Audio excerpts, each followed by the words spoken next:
When the blizzards came and the frost crept into every crack, Samuel Lapp's modest cabin stood strong thanks to a useless feature others laughed at. But what they called foolishness, Samuel called survival. Before we begin, share where you're watching from, and if you believe in the quiet strength of Amish craftsmanship, join us tomorrow for another story of faith and ingenuity. Samuel Lapp always believed in the power of the simple things, the steady rhythm of hands working wood, the steady hum of the churn, the comfort of a warm hearth. But when the winds began to blow through the valley, he felt that cold touch deep in his bones. It wasn't that he wasn't prepared. He had spent the summer months stacking firewood, sealing the cabin with thick layers of mud, and making sure every log was carefully set. But one thing had lingered in his mind: the floor.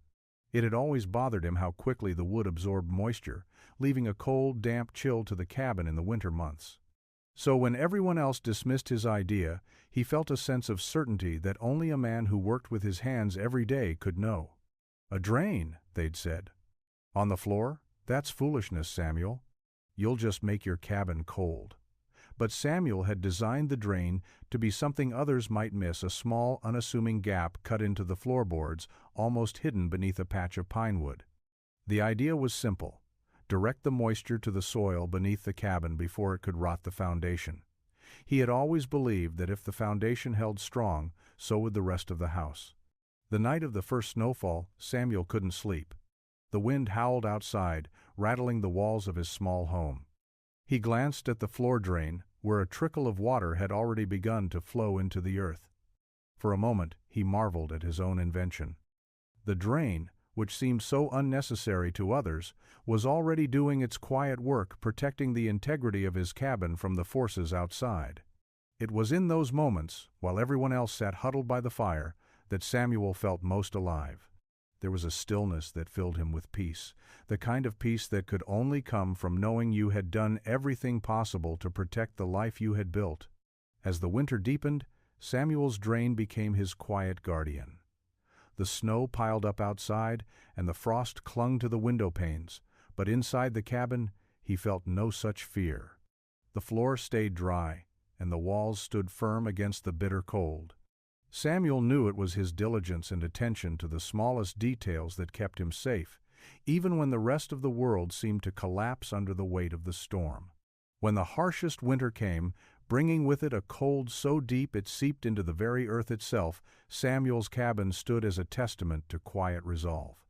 Neighbors laughed when he insisted on digging the small drain, but they no longer laughed when they came to his door, seeking warmth and shelter. It was in late December when Joseph and Clara Miller, young and newly married, came to his cabin, shivering with cold. Their cabin, much like his own, had suffered under the weight of the winter storms. Despite their best efforts, the cold had crept into their home, and the dampness clung to their walls. The air inside was thick with frost, and Clara's cough had worsened over the past week. Joseph knocked on Samuel's door, and when Samuel answered, his face was filled with quiet determination. He didn't ask why they had come. He knew. He had seen the signs of struggle in their faces during Sunday services. Joseph's voice was shaky as he spoke. "Samuel, we've tried everything. Our firewood's low, and the floor it's colder than anything we've felt before. Clara, she's sick. We've no choice but to come here." Samuel looked at Clara, huddled under a thick shawl, her cheeks pale with the chill. He could see the exhaustion in her eyes, the kind of fatigue that came with too many days spent fighting the elements, without rest. "Come in," Samuel said, stepping aside. He didn't wait for them to speak again. He knew what had to be done. The warmth inside his cabin, carried by the gentle fire in the hearth and the quiet work of the floor drain, was a balm. Clara sank into the nearest chair, breathing deeply as if the very air here could heal her. Samuel moved without hesitation, pulling out his extra quilts, laying them on the bed for her. Joseph stood, his hands shaking as he tried to stoke the fire, but Samuel already had that covered. He went to the small table and poured 2 cups of hot tea from the pot he kept simmering all day, making sure it was sweet enough to bring some strength back to their bones. "What you built here, Samuel, it's a gift," Joseph said, his voice filled with awe. "We thought we were going to lose everything out there, but this house, it's different. You've made it live with you." Samuel smiled gently, his beard catching the glow from the fire. "It's not about the house," he said softly, glancing over at the floor drain, which continued to do its quiet work, hidden in the background. "It's about building something that can outlast the hardest winters, something that can hold us up when we're weak." Joseph looked around at the simple yet strong construction of the cabin, its walls thick, its warmth steady, and for the first time in weeks, he felt a weight lift off his shoulders. Samuel's faith was simple and quiet, but in that faith he had built something that would carry not just himself, but others through the darkest of winters. As the storm raged on outside, Samuel Lapp knelt by the hearth, his thoughts focused not on the cold, but on the warmth he had created not just in the fire, but in the hearts of those who had come to him for refuge. Days passed, and the blizzards outside never relented. Samuel's cabin stood firm, against the cold, its walls sturdy and its floors dry. The small, seemingly inconsequential drain continued its quiet work, drawing moisture away before it could seep into the wood. To most it would have been overlooked, dismissed as an unneeded addition. But in the stillness of winter, where every tiny detail mattered, Samuel knew its value. Joseph and Clara had become a part of Samuel's home, though they had yet to feel truly at peace. The cold that had gripped their bones wasn't just the chill from the wind. It was the weariness of constant struggle, of fighting a battle they thought they might lose. But Samuel's home, its quiet, undemanding warmth, offered them a sanctuary, a glimpse of what might be possible if they stopped fighting the storm and allowed themselves to be carried by it. One evening, as the storm raged outside, Clara sat at the small wooden table near the hearth, knitting quietly. The soft crackle of the fire was the only sound between them. Joseph stood by the window, his hands pressed against the frosted glass, watching the snow pile higher, his face drawn with concern. Samuel, however, simply sat with a cup of tea, gazing at the fire as if there was nothing more to be done. His calmness had a way of settling the nerves of those around him. It was the quiet strength of a man who trusted in his work, in the faith that every step, no matter how small, was a step toward survival. "Samuel," Clara said softly, breaking the silence. "How do you stay so calm? Doesn't it worry you? The storm? The cold?" Samuel's eyes, warm with years of quiet wisdom, turned toward her. "I've seen many winters," he said, his voice steady. "Some harsher than this, some less. But every winter teaches me the same thing. The strength we need is already within us.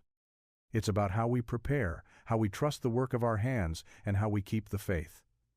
The storm may rage, but we can stand firm. We just have to be still enough to feel the ground beneath us." Joseph turned from the window, looking at Samuel with a furrowed brow. "You've always believed that?" Samuel nodded. "Since I was young, my father taught me that there is no rush in this world. Take your time, build what is needed, and trust that it will hold when the storm comes. The world around us moves fast, but we, our homes, our families are built for the long haul." His words settled in the room like the heat from the stove. Clara smiled, feeling the weight of her exhaustion lift ever so slightly. It was the simplicity of Samuel's life that had a power the world beyond the cabin could never offer. The walls, the fire, the steady rhythm of life, it all stood as proof of his belief. The world might be uncertain, but here, in this space, there was stillness, there was security. And for that, Clara felt a quiet gratitude she hadn't known she needed. The days dragged on, and the storm outside remained relentless, but the warmth inside Samuel's cabin never wavered. As the weeks passed, Joseph and Clara began to adjust to the stillness of life in the cabin. The work was simple but needed chopping wood, gathering water, and watching the storm with a kind of quiet expectation. It was a rhythm that had eluded them before, but now it felt almost natural.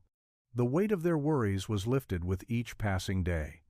On one clear morning in late January, as the sun began to break through the heavy clouds for the first time in weeks, Samuel stepped outside to check the sky. The cold air bit at his skin, but the sun, pale though it was, brought a sense of warmth with it. He breathed deeply, his breath a cloud that vanished in the wind. The storm was ending. Clara stepped outside, wrapping herself in a shawl and watching Samuel as he examined the horizon. "It's almost over, isn't it?" she asked. her voice filled with the kind of relief that comes only after weeks of struggle. Samuel nodded, his eyes on the sky. Yes, but this winter, like all winters, has taught us something. The storm never lasts forever, but it tests us. We just have to keep moving through it, step by step. Joseph joined them, standing quietly beside his wife. They both gazed at the snow-covered landscape, their eyes tracing the distant hills where the storm had first begun. It was hard to imagine how the world would look when the snow melted, when the land beneath them returned to life. But Samuel's cabin had stood firm, just as it always would. "The drain," Joseph said suddenly, looking down at the floor. "It works, doesn't it? I never thought it would make such a difference." Samuel smiled, his eyes warm. "It's the little things that make all the difference. People will say it's unnecessary, but I built it because I knew there's always something we can't predict, something beyond our control. But that's why we prepare, to handle the things we can't foresee." Clara watched him, feeling a deep sense of admiration for the way Samuel lived his life, for the way he trusted in the process, even when others doubted.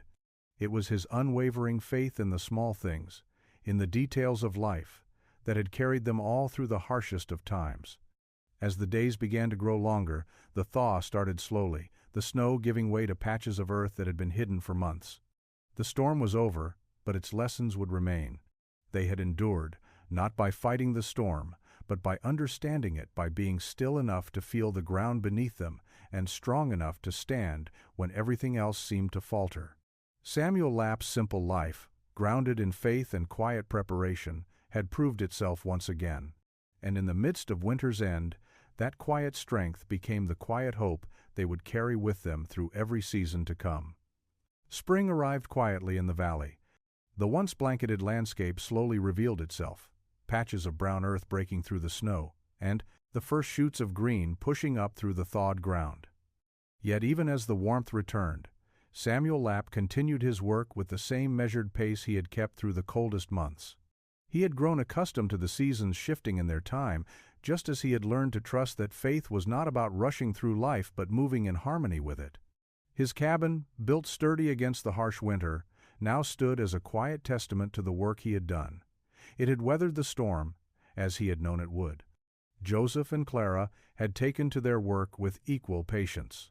The warmth had returned to Clara's cheeks, and her cough had disappeared, replaced by the steady rhythm of spring chores, clearing the garden, preparing for planting, fixing the small wear and tear the winter had caused.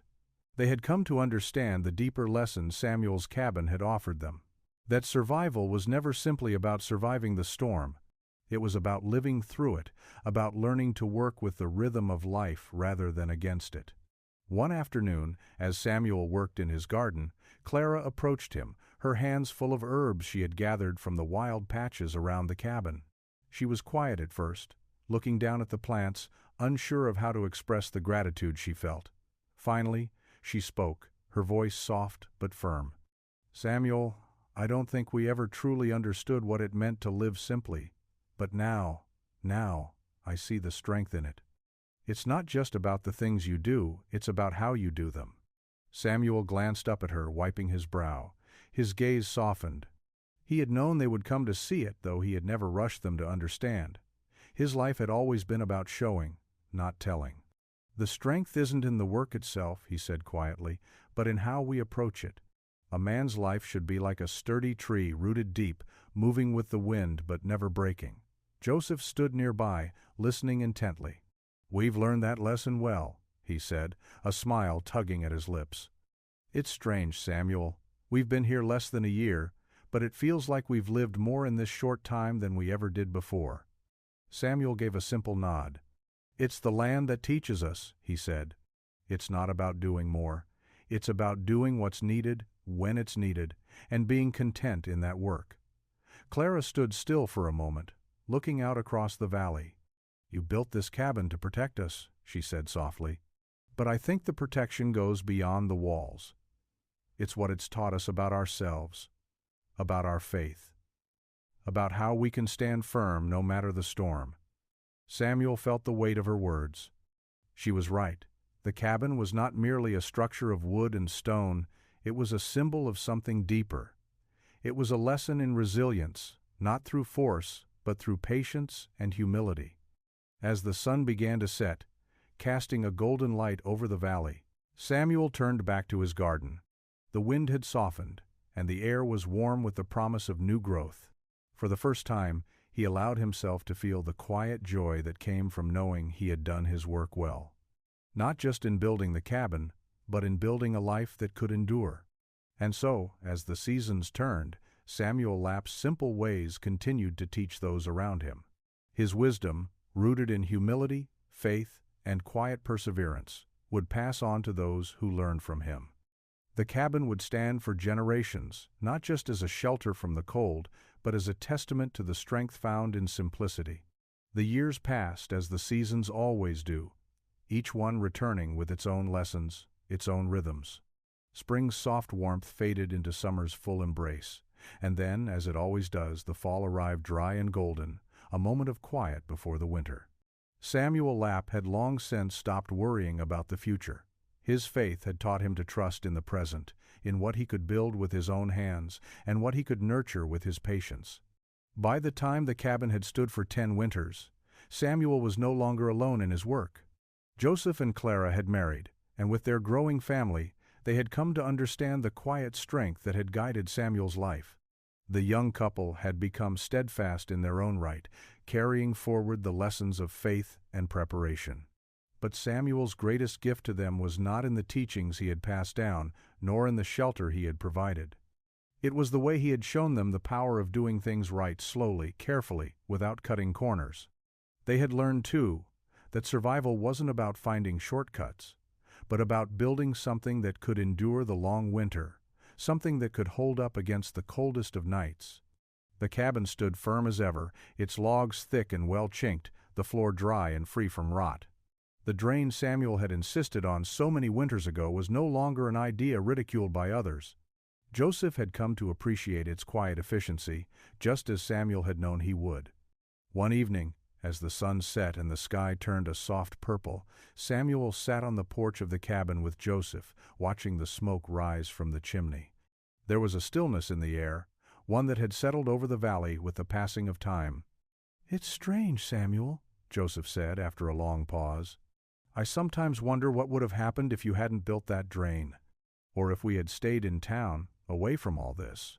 Samuel chuckled softly, his beard brushing against his chest as he looked out at the land. "We all have our paths, Joseph. Some choose to hurry, to build fast, and then they wonder why the walls fall down. Others, like you and Clara, have learned the quiet strength in building slowly, in doing things right. It's that strength that will carry you when the storm comes, not just for the winter, but for the years ahead." Joseph nodded thoughtfully. "It's not just about the drain, is it?" he said. "It's about everything we do. It's about the faith in doing what's needed and trusting it will hold when we need it most." Samuel smiled, his heart full of quiet pride. He had passed on the lessons he had learned through the years, not through words alone, but through the way he lived. His legacy wasn't just in the cabin or in the drain that had saved them from rot. It was in the way Joseph and Clara, and eventually their children, would live their lives slow, steady, and built to endure. As the sun dipped below the horizon and the stars began to take their place in the night sky, Samuel felt the weight of the years lift from his shoulders. The land was still and peaceful, and the cabin, his cabin, would stand for generations, a quiet reminder of the power of simplicity and the faith that held it all together. Years passed in steady silence, the kind that settles into a place when life moves in rhythm with nature. Samuel Lapp's cabin stood as it always had, steady, strong, and unchanged against the passing seasons. But change, like the slow shift of the earth itself, had begun to come in quieter ways. It wasn't the cabin that had changed, it remained the same, its walls still thick with the wisdom of the winters it had endured. It was the family inside. Joseph and Clara had grown into parents, their children now running through the fields and playing by the creek, their laughter blending with the wind in ways that made Samuel smile. The firelight flickered in their eyes now, just as it had in his own as a boy, and they too were learning the lessons he had once learned. One evening, as Samuel sat outside, whittling a piece of wood by the fading light of day, Clara approached him, her hair pulled back beneath a simple kerchief, her hands tired from the day's work. She paused, looking at him with a mixture of gratitude and concern. "Samuel, do you ever wonder if there's more to life than this?" she asked, her voice soft, carrying a quiet yearning. Samuel paused his whittling, his hands stilling as he looked up at her. He had expected this question for some time, the weight of it growing with the passing years. It wasn't an unfamiliar question, it was the same question he had asked himself many years ago, when he had first begun his work on the cabin, when he had first decided to put his faith in things that could outlast the winds and storms of life. "More?" Samuel echoed, his voice steady. "There is always more, Clara. More work, more days, more challenges. But what we have here is enough. We've made something that will last, not because it's perfect, but because it's built with care. We live each day as it comes, and when the storm passes, we can say we've stood firm." Clara watched him, the weight of his words settling into her chest. She had grown accustomed to the slow pace of life in the cabin, the steady rhythm of seasons and chores. But there were moments like this one when she couldn't help but wonder if there was more to be had, if there was a world beyond the valley where she could chase something greater. "I just wonder," she began again, this time with more uncertainty, "if there's a greater purpose we're missing. More beyond the land and the work, beyond the cabin and the seasons." Samuel's gaze softened. He could see it in her eyes, that same hunger for something that felt like it had been left behind. He had seen it before in young men who had come to the valley seeking a life of peace, only to find themselves restless and yearning for something beyond what the land offered. "You are right, Clara," Samuel said gently, laying down his knife. "There's always more, but sometimes the greatest gift we have is what is right in front of us.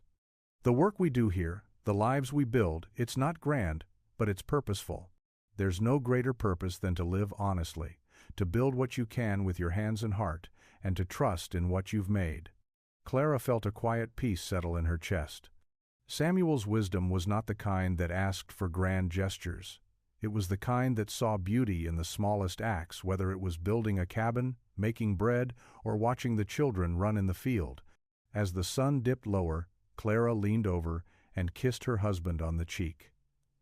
"I think you're right," she said, a quiet smile touching her lips. "Perhaps this is all we need. And what's more, it's all we have." Samuel smiled, watching the night settle in. His cabin stood as it always had, and the seasons moved onward, carrying him and his family with it. For Samuel, there was peace in knowing that they had made something that would endure not just for the years, but for the generations that would follow. The seasons of change did not come swiftly. The years seemed to stretch into one another, each one moving just a little faster than the last. Samuel's children, once small enough to cradle in his arms, were now grown, his sons learning the ways of the land, his daughters working beside Clara to maintain the home and garden. The cabin, his beloved creation, had become a family legacy. It had sheltered, it had protected, and it had taught. But even the strongest structures must eventually give way to time. One autumn day, as Samuel worked in the garden, his back beginning to feel the weight of his years, he felt a tap on his shoulder. He turned, his face breaking into a smile when he saw his eldest son, Daniel, standing behind him. Daniel had inherited Samuel's quiet nature, but it was clear from the fire in his eyes that he was a man in his own right. "Father," Daniel began, his voice filled with a calm determination, "it's time. I think it's time we start building my own home." Samuel wiped his hands on his trousers and straightened, looking into his son's eyes.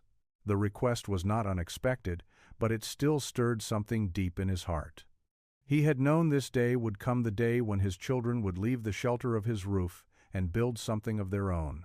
"You're ready, Daniel," Samuel said, his voice thick with emotion. "I've seen how you work the land, how you've learned. The cabin has always been here for you, but it's time for you to make your own way." Daniel nodded, though there was hesitation in his movements.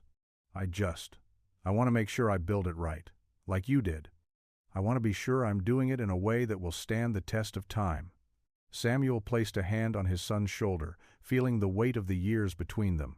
"The foundation is simple," he said quietly. "Build slowly. Build with your heart, and trust in the work of your hands. It's not about perfection, Daniel. It's about purpose. As the days grew shorter, Samuel watched his son begin his own cabin. The rhythm of hammer and saw, the steady pace of Daniel's work, was a reminder of all the years Samuel had spent building his own home. The land was rich with possibility, and the future was no longer something distant, it was something in the making. One evening, as the wind picked up and the first frost of the season touched the air, Daniel came to Samuel, his face alight with excitement. "Father, the frame is up. I've done it, I've made the first steps." Samuel smiled, his heart full. He had always known Daniel would build his own home, just as he had built his own, and just as his own father had built before him. It was the way of things, the way it always had been. Yet, as he stood there, watching his son work with the same quiet determination that had seen him through so many winters, Samuel felt a deep, silent joy. The cabin would not just be a shelter, it would be a symbol of the strength of his family, passed on through each generation. "Now, Daniel," Samuel said softly, "you are not just building a home, you're passing on the lessons of the land, the lessons of faith. Your cabin will stand as mine has, because you've built it with your heart."